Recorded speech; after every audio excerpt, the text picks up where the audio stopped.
بسم اللہ الرحمن الرحیم الحمد للہ رب العالمین والصلاة والسلام علی خاتم النبیین اما بعد پاک نیوز ٹی وی میں محمد منشا آپ کی خدمت میں۔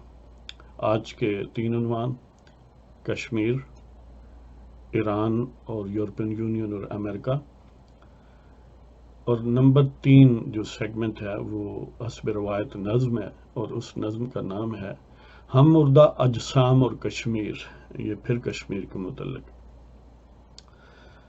تو بسم اللہ کرتے ہیں جی۔ کشمیر میں جو ایک جزوی طور پر بعض علاقوں میں مواصلات کا نظام، یعنی لینڈ لائن فونز یا موبائلز یا انٹرنیٹ سروسز بڑی محدود حد تک جو بحال کی گئی تھیں یا کچھ دفاتر کو کھولنے کا عندیہ دیا گیا تھا، اس کو ریورس کر دیا گیا۔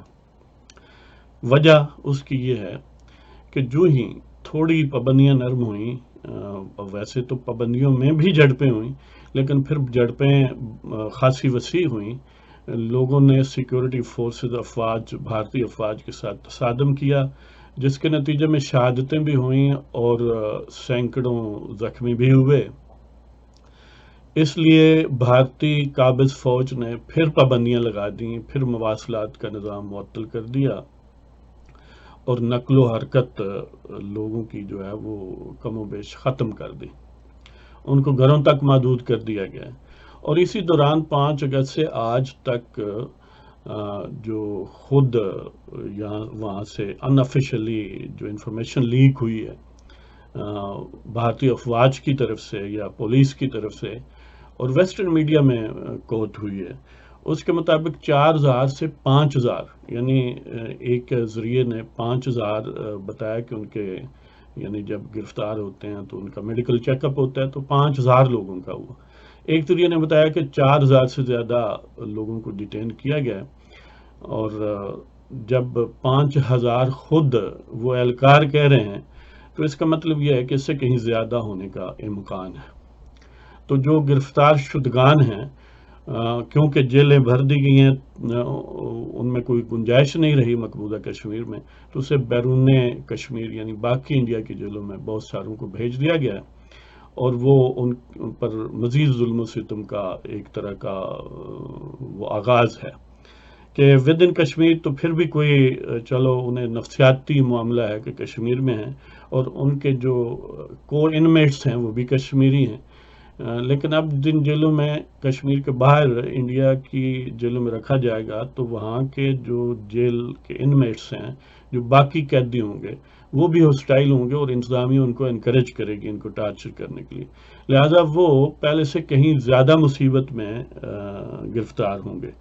تو ہم ان کے لیے دعا ہی کر سکتے ہیں، ورنہ ہماری جو سخت ہے دعا سے زیادہ نظر آ رہی ہے کہ نہیں ہے۔ تو یہ یعنی ظلم و ستم جو ہے وہ روز افزوں ہے، گویا ہر روز بڑھ رہا ہے مقبوضہ کشمیر میں۔ تو اس حوالے سے جو کاسپانڈنگ یا پروپورشنیٹ ہمارا ریئیکشن ہے وہ سوائے گل بات کے، گپ شپ کے، یا میننگ لیس اور بڑی حد تک لغو قسم کے بیانات دینے کے اور کچھ بھی نہیں۔ یعنی یہ اس ملک کا ریئیکشن ہے جس کے پاس تقریباً 6.5-7 لاکھ مسلح افواج ہیں، اس میں اگر نیوی اور ایئر فورس شامل کریں اور ریزرو شامل کریں تو اس سے کہیں بڑھ کے ہیں، لیکن دوسری طرف 20 کروڑ لوگ غدار ہیں، ان کو بھی تو قابو کرنا ہے، تو ان کی گردنوں پر سوار ہیں، لیکن جو دشمن ہے اس کی طرف نظر اٹھا کے دیکھنا گوارا نہیں کر سکتے۔ پتہ نہیں یہ کس لیے ہیں اور کیوں ہیں۔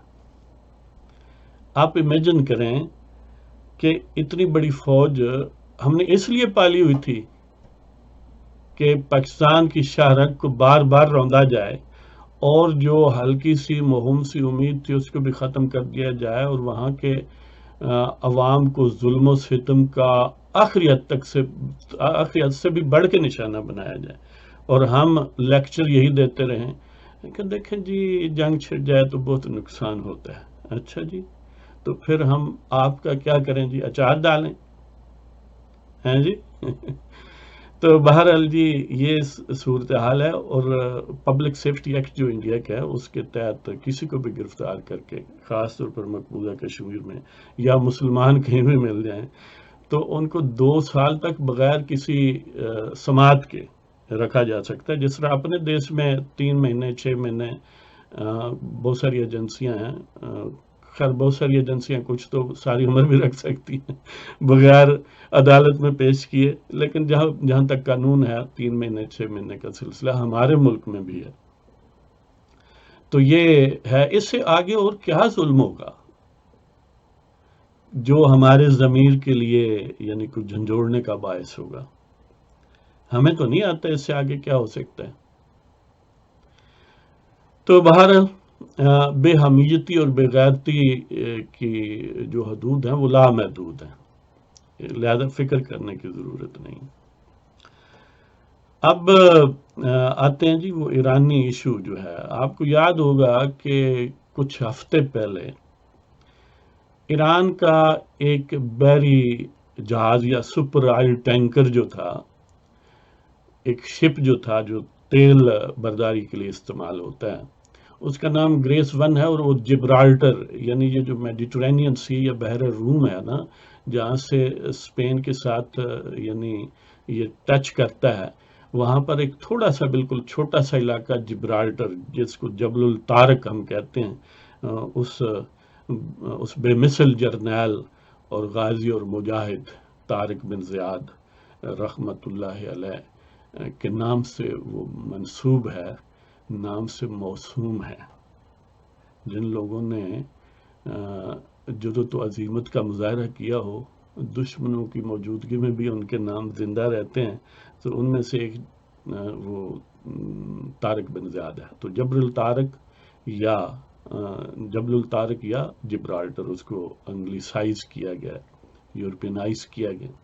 تو وہ ایک گویا برطانیہ کا آؤٹ لائنگ ٹیریٹری ہے، ایک خود مختار علاقہ ہے، برطانیہ کا حصہ ہے آپ سمجھ لیں. تو وہاں کے شہری برطانیہ کے شہری ہیں، لیکن گھرے ہوئے اسپین سے ہیں، اور ایک طرف سمندر ہے. تو وہ جبرالٹر نے نہیں، گویا برطانیہ نے اس کو سیز کیا تھا، ایرانی سپر ٹینکر کو، اور جواز یہ پیش کیا تھا کہ یہ شام پر لگی ہوئی پابندیوں کو توڑ رہا ہے، ان کے تیل ان کی طرف لے جا رہا تھا. اس کے جواب میں ایرانیوں نے یہ کیا کہ انہوں نے آبنائے ہرمز میں یا اسٹریٹ آف ہرمز، جو پرشین گلف اور یہ جو ہے نا عمان کا سمندر، اس کو آپس میں کنیکٹ جہاں سے کرتا ہے نا سمندر کا وہ چھوٹا حصہ جس کو آبنائے یا اسٹریٹ کہتے ہیں، وہاں پر سیز کر لیا تھا برطانیہ کا ٹینکر. اور اس برطانیہ کے ٹینکر کا نام سٹینا ایمپرو ہے. اس پر فلیگ برطانیہ کا تھا، شاید رجسٹر یعنی وہ ہے آؤنرشپ برطانیہ کی ہے، رجسٹر جہاں بھی ہے. تو پھر برطانیہ نے بڑے بیانات دیے، بڑا تڑپا، اور ٹرمپ نے بھی ان کی سپورٹ میں بڑا بیان شان دیا. لیکن جو ایرانی ہیں they were determined، وہ پرعزم تھے، اس لیے کہ ان کے افواج ان کے اپنی ہیں. یہ حیرت انگیز بات نہیں ہے کہ برطانیہ بھی پریشر ڈال رہا تھا، امریکہ بھی پریشر ڈال رہا تھا، اور علل اعلان ڈال رہے تھے، ڈرون ایک دوسرے کے گرائے. لیکن اس کے باوجود آج بھی وہ سٹینا ایمپرو ایران کے قبضے میں ہے.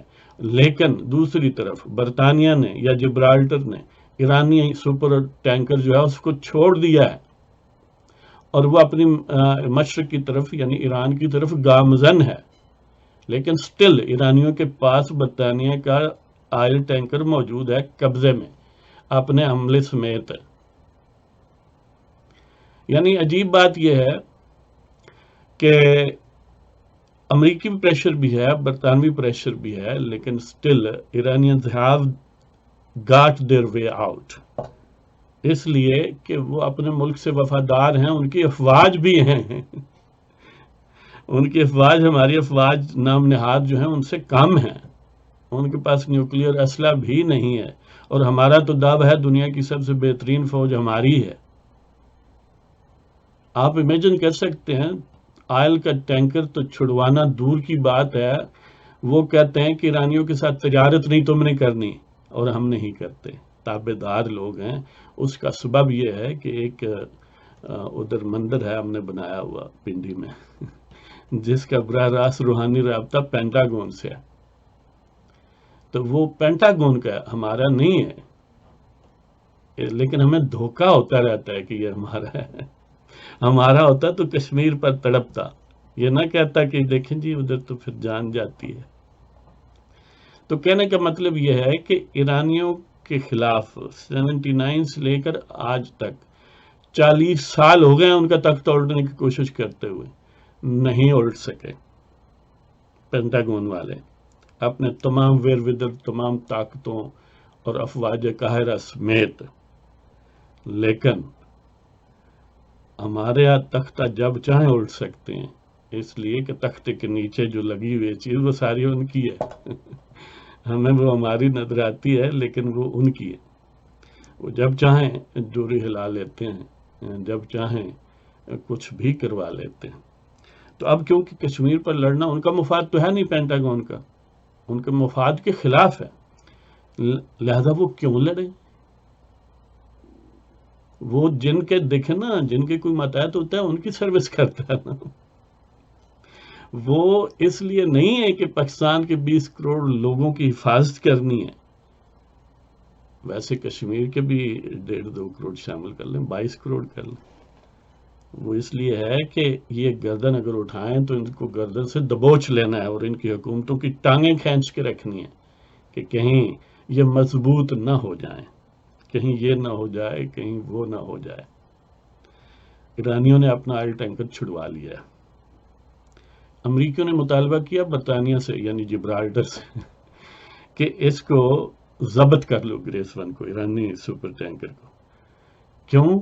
اس لیے کہ ہم نے پابندیاں لگائی ہوئی ہیں اس پر تجارتی۔ تو جبرالٹر نے کہا کہ ہم یورپین یونین کا حصہ ہیں، وہاں پابندیاں نہیں ہیں، ہم امریکی پابندیوں کو نہیں مانتے، اس لیے ہم نہیں ضبط کرتے۔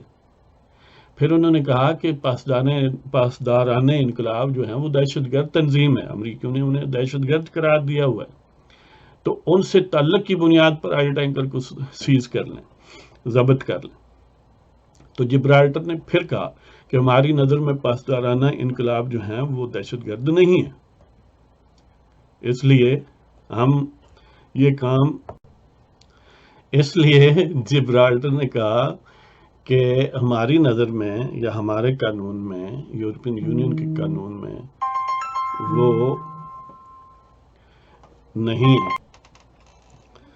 تو وہ یعنی ایرانیوں کے جہاز کو ضبط کرنے کی امریکیوں کی 2 اٹیمپٹس جو ہیں وہ جبرالٹر نے نہیں مانی۔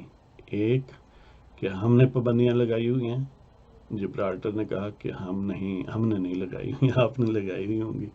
اور دوسرا انہوں نے کہا کہ امریکہ نے یہ کہا کہ وہ کیونکہ دہشت گرد ہیں لہذا اس کو ضبط کیا جائے پاسدارانہ انقلاب کے ساتھ لنک کی بنیاد پر، لیکن انہوں نے اس پر بھی انکار کر دیا کہ ہماری نظر میں وہ نہیں ہے دہشت گرد۔ تو یہ صورتحال ہے، لیکن اگر ہمیں کوئی حکم دے تو ہم تو سر کے بل چلتے ہوئے جائیں گے۔ جی اب وقت آ گیا ہے اس لاسٹ سیگمنٹ کا، یعنی نظم جو آپ کی خدمت میں پیش کرنے کی جسارت کر رہا ہوں۔ اس کا عنوان ہے مردہ اجسام اور کشمیر، یعنی ہم مردہ اجسام اور کشمیر۔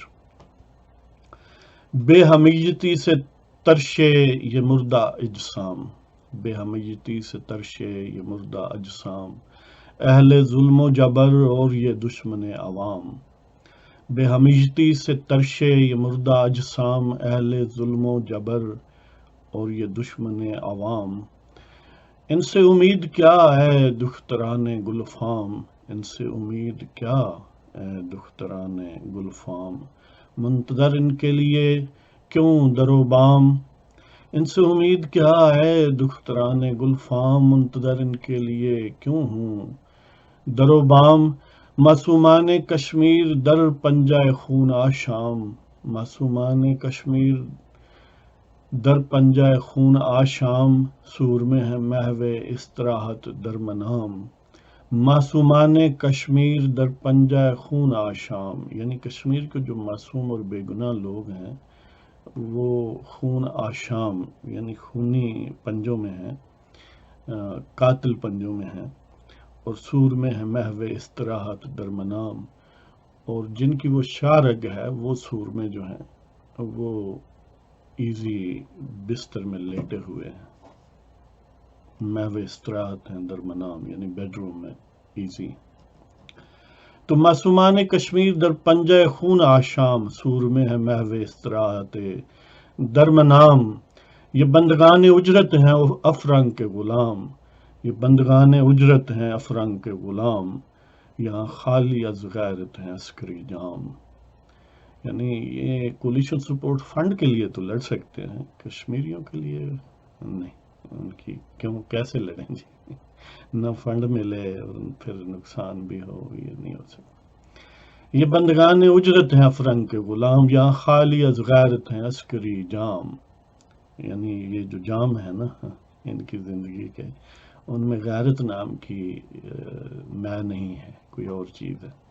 یہ بندگان اجرت ہیں افرنگ کے غلام، یہاں خالی از غیرت ہیں عسکری جام. بے ضمیری پہ مقررہ وطن کے حکام، یعنی جو وطن کے اس وقت حکام ہیں ان کو بنایا ہی بے ضمیری کی بنیاد پر، یعنی میرٹ ہی یہی تھا، کرائیٹیریا ہی یہی تھا. بے ضمیری پہ مقررہ وطن کے حکام، یہ سفلگان بے حس یہ غلام در غلام. یعنی موجودہ حکام جو ہیں ان کو کسی کے غلاموں نے اپنا غلام رکھا ہے، تو یہ تو در غلام ہے، ان سے جرأت، حمیت اور غیرت کی توقع اب سے ہے. بے ضمیری پہ مقررہ وطن کے حکام، یہ سفلگان بے حس، یعنی یہ کمینگی کے گویا مرقع ہیں، کمینگی کے گویا تجسیم ہیں. یہ سفلگان بے حس جس میں کوئی احساس نام کی چیز نہیں ہے، یہ سفلگان بے حس یہ غلام در غلام. بے ضمیری پہ مقررہ وطن کے حکام، یہ سفلگان بے حس یہ غلام در غلام. ہوئی ان کی بے خشمی پہ حجت تمام، ہوئی ان کی بے خشمی پہ حجت تمام. خدایا عبرت ناک ہو بزدلی کا انجام. بے حمیتی سے ترشے یہ مردہ اجسام، اہل ظلم و جبر اور یہ دشمن عوام. ان سے امید کیا ہے دختران گلفام، منتظر ان کے لیے یوں کیوں در و بام. معصومان کشمیر در پنجہ خون آشام، سور میں ہے محو استراحت در منام. یہ بندگان اجرت ہیں افرنگ کے غلام، یہاں خالی از غیرت ہیں عسکری جام. بے ضمیری پہ مقررہ وطن کے حکام، یہ سفلگان بیس یہ غلام در غلام. بے ضمیری پہ مقررہ وطن کے حکام، یہ سفلگان بیس یہ غلام در غلام. ہوئی ان کی بے خشمی پہ حجت تمام، خدایا عبرت ناک ہو بزدلی کا انجام. اس کے ساتھ ہی آپ کی اجازت چاہوں گا. پاکستان زندہ باد، اور کشمیر بنے گا پاکستان انشاءاللہ.